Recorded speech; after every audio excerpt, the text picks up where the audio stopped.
Aberdeen est une société d'aide à l'investissement dans le monde entier, avec une expertise qui couvre un large éventail de marchés, de classes d'actifs et d'approches d'investissement. Les grands entretiens, un podcast Imo Week.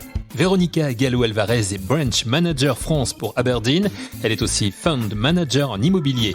Avant de nous parler de sa double fonction, Véronica Gallo-Alvarez nous présente le groupe Aberdeen Standard Investments, que l'on va désormais appeler tout simplement Aberdeen. Et voilà, effectivement, la nouvelle branding a été lancée cette semaine, qui va se mettre en place à partir de l'été. Effectivement, à partir de maintenant, c'est Aberdeen. Voilà, Aberdeen, c'est une société de gestion d'actifs.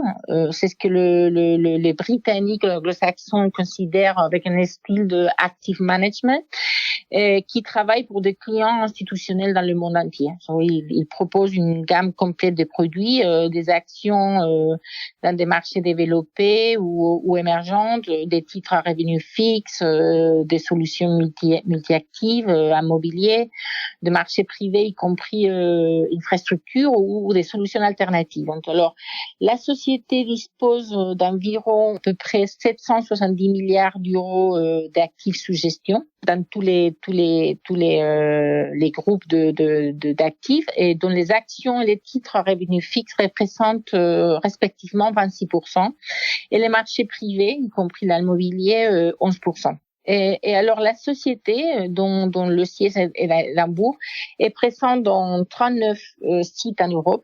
Pas en Europe, dans tout le monde. Et si nous concentrons sur l'Europe, en dehors du Royaume-Uni, Aberdeen a des bureaux à Francfort, Paris, Madrid, Amsterdam, Milan, et aussi dans le pays nordique. Alors nous avons actuellement, si après on regarde quel immobilier, pour vous donner une idée, nous avons actuellement 65 milliards d'euros d'actifs sous gestion autour du monde. Ça fait à peu près 1600 immeubles, avec un groupe de professionnels de 260 personnes, et 57% des actifs sous gestion sont au Royaume-Uni. Et c'est ce qui est l'Europe au Royaume-Uni, ça correspond à 35%.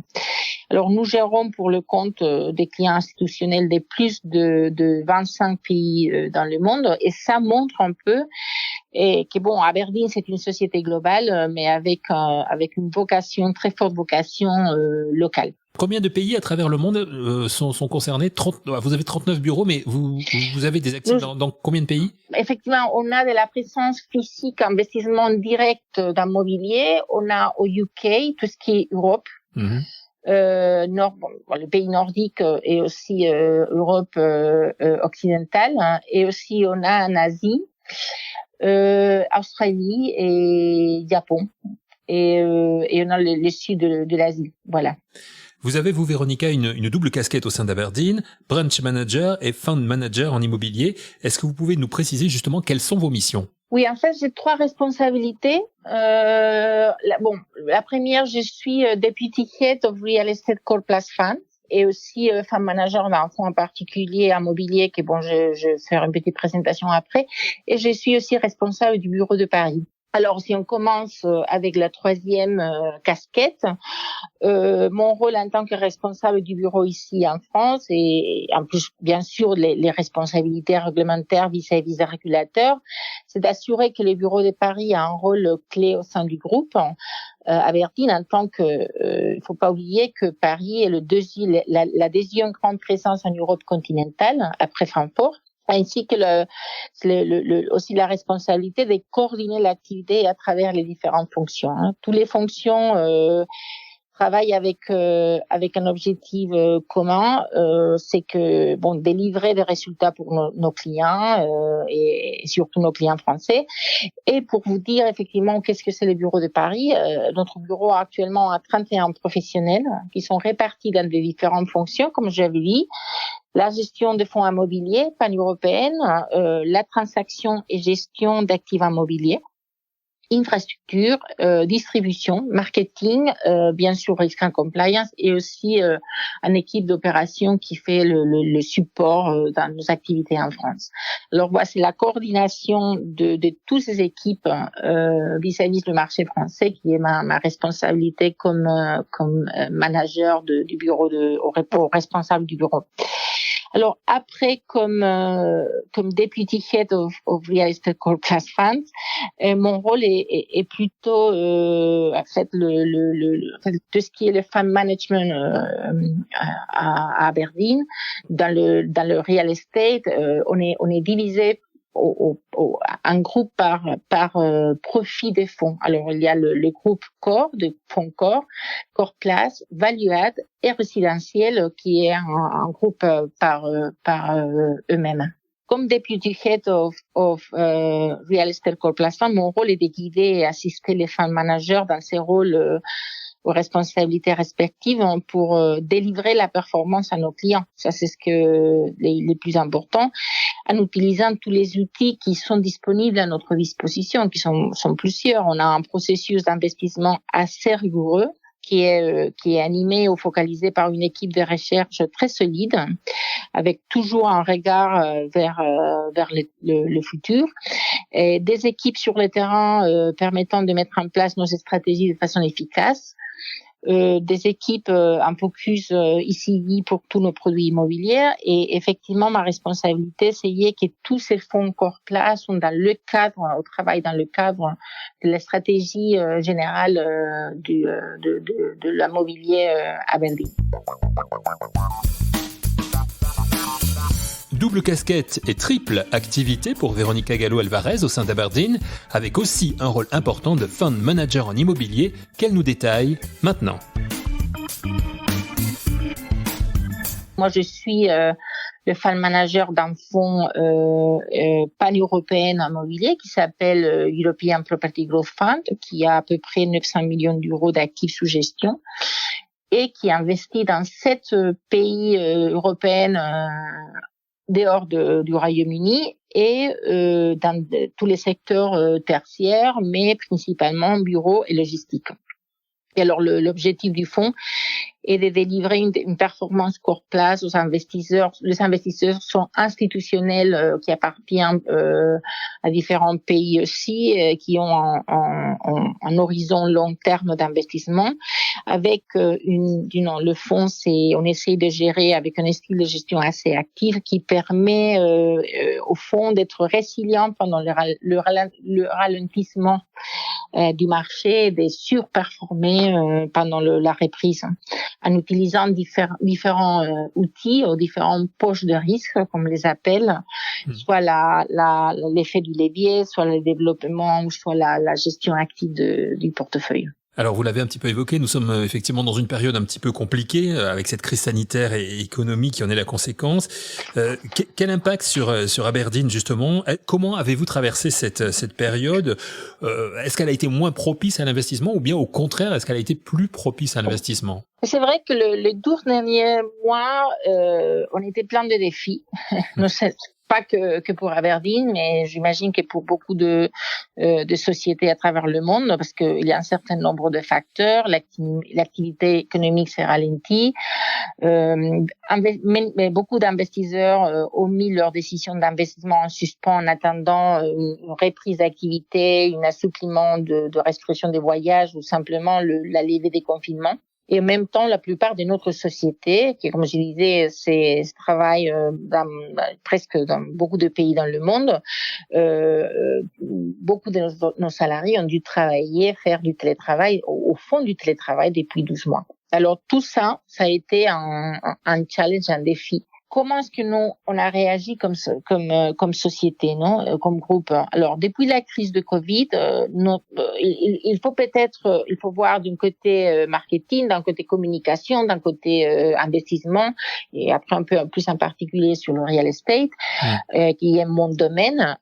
Si on parle de la communication avec nos investisseurs, depuis la crise du Covid, la stratégie vers les clients a massivement évolué vers le digital, et surtout vers découvert les mailings, le newsletter, webinaires, surtout des nouvelles outils qu'on a dû réutiliser, bon, non pas inventer, mais on a réutilisé énormément.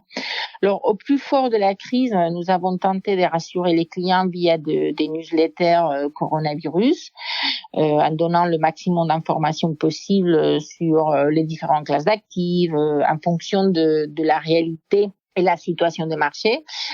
Depuis, a été mise en place une série de mailings récurrents sur nos stratégies clés. Et ça a été assez important, contenant des articles d'opinion, des recherches, des infos sur les lancements de fonds, parce que notre activité a continué, ainsi que des données de nos fonds. Et en particulier sur ces sujets qui sont pour nous plus importants, ou qui on voit beaucoup plus d'intérêt de la part de nos clients. C'est les cas de l'ESG ou l'investissement responsable, l'immobilier, les infrastructures, les actions européennes, les actions chinoises et la dette émergente. Ça, c'était des sujets qu'on a beaucoup communiqué avec nos clients. La clé de la réussite de ces newsletters réside également dans la langue qui est utilisée, parce que nous, on est un business global, mais bien sûr, nos clients sont, comme je disais avant, de 25 pays différents. Et alors, c'est ce qu'on a fait, on a passé tous nos contenus disponibles dans la langue parlée dans la région ou pays où on ciblait cette communication. Alors, aussi, on a dû s'engager également à produire plus d'efforts sur les réseaux sociaux et qui est un média qui prend de plus en plus d'importance dans la manière dont nous communiquons avec nos clients. Et quant aux événements, dans un monde où la distanciation physique règne et où il est difficile de voyager, les webinaires sont clés. Et on a beaucoup développé cet aspect. Nous les organisons régulièrement et sur différentes formes et sur différents messages. Mais pour vous donner une idée, on a organisé à peu près une moyenne d'entre 10 et une quinzaine de webinaires par trimestre, des sujets variés. Par exemple, on a parlé sur la Chine, la diversité, l'inclusion, les outlooks, etc. C'est assez varié. Sur les côtés investissement, et si on parle par exemple l'immobilier, parce que c'est les domaines qui me touchent plus, bien sûr. Au cours des 12 dernières années, nous nous sommes concentrés sur la poursuite, bien sûr, de la performance pour nos clients et la gestion des risques. C'est-à-dire, il y a 12 mois, le Covid-19 apparaît, le monde s'arrête complètement. Nous ne savons pas qu'est-ce qui va se passer. C'est un choc externe et nous ne sommes pas sûrs s'il va y avoir un ajustement de valeur, il va y avoir le marché, est-ce qu'il va y avoir de la liquidité, est-ce que la dette ça va arrêter, est-ce que nos locataires vont pouvoir payer le loyer, etc., etc. Et la première chose qu'on a fait est réviser nos portefeuilles pour déterminer, si vous voulez, la résilience à la crise. C'est-à-dire comment ils pourraient agir à cette choc externe. Par conséquent, il y a des fonds qui ont décidé prendre une approche plus prudente et pas continuer avec l'investissement, gérer sa trésorerie, tandis que d'autres fonds où ils ont vu que l'appétit des clients continuait, ils ont continué à investir. C'est le cas, par exemple, du résidentiel. Alors, pour vous faire une idée, nous, Aberdeen a réalisé des acquisitions en total de 1,3 milliard d'euros en Europe continentale pendant l'année 2020. Et pour le compte des 17 fonds différents. Alors, ça donne un peu le volume, la taille. Alors, on s'est concentré surtout sur le résidentiel avec 49% de l'investissement, mais aussi suivi par la logistique. Mais pour vous donner une idée, notre volume d'investissement en Europe 2020, et quand je dis Europe, c'est Europe continentale, un peu j'utilise la terminologie anglo-saxonne, les volumes d'investissement en 2020 a été plus élevé qu'en 2019. C'est-à-dire que on a continué fortement avec avec notre activité d'investissement parce que nous, investisseurs, nos clients, nous demandaient ça. Avec un chiffre d'affaires 2020 supérieur à celui de 2019, on peut le dire, l'investissement pour Aberdeen se porte plutôt bien. Mais comment tout cela va-t-il évoluer ? La crise sanitaire et économique n'est pas terminée. Quelle est la vision à plus ou moins long terme de Verónica Gallo-Alvarez sur le sujet ?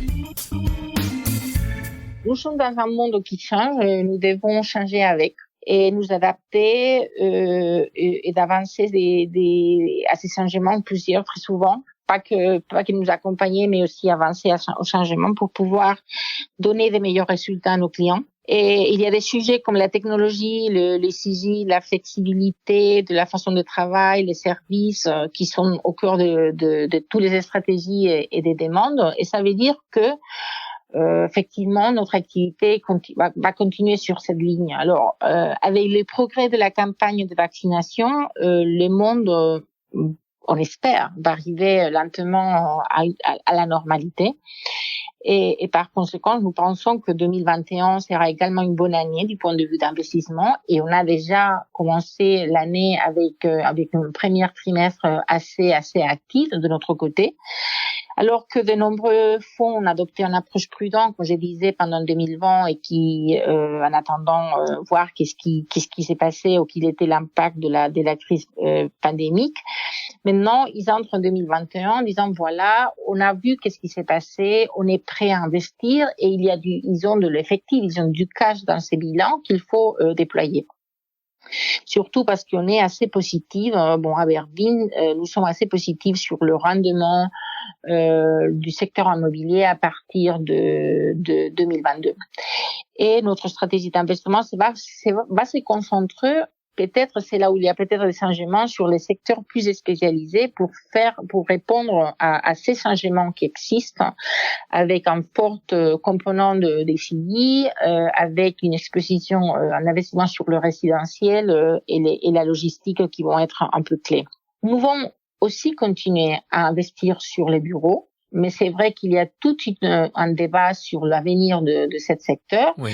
Mais nous considérons qu'ils ont encore qu'il y a encore de besoin de bureaux. Mais c'est vrai que l'utilisation du bureau à l'avenir va être différente et on va devoir connaître très bien, examiner très bien qui sont les qualités ou les besoins de nos locataires. Et pouvoir répondre à ces besoins avec le portefeuille bureau qu'on doit investir ou qu'on a déjà. Et finalement, on considère, même si on n'est pas très actif dans le secteur retail, on considère ce qu'on appelle le convenience retail, c'est-à-dire supermarché, qui est encore d'actualité parce que c'est montré qu'il a été assez résistante au cours de la période pandémique pendant 2020. Et l'investissement socialement responsable aussi, ça fait partie au niveau immobilier des conseils que vous donnez à vos clients ? Voilà, ça c'est core pour tout le groupe. C'est un sujet d'actualité énorme et effectivement, par exemple, sur beaucoup on a des fonds immobiliers ils ont déjà une politique ici dans sa documentation et dans sa investment process et la stratégie d'investissement. Et ça c'est clé, c'est au cœur de ça. Mais en même temps, on est en train de regarder dans tous nos fonds qu'est-ce qu'on peut faire de plus du point de vue environnemental, mais aussi du point de vue social et aussi, comme on disait, du point de vue de nos locataires. C'est-à-dire que ça va être clé, ça va être au cœur de toutes nos stratégies dans les prochaines années. Une stratégie donc parfaitement bien définie pour Aberdeen. Merci à Verónica Gallo-Alvarez, Branch Manager France et Fund Manager en immobilier pour Aberdeen. Merci à vous d'avoir suivi cette émission. À très vite pour un nouvel épisode de Les Grands Entretiens, un podcast Imo Week.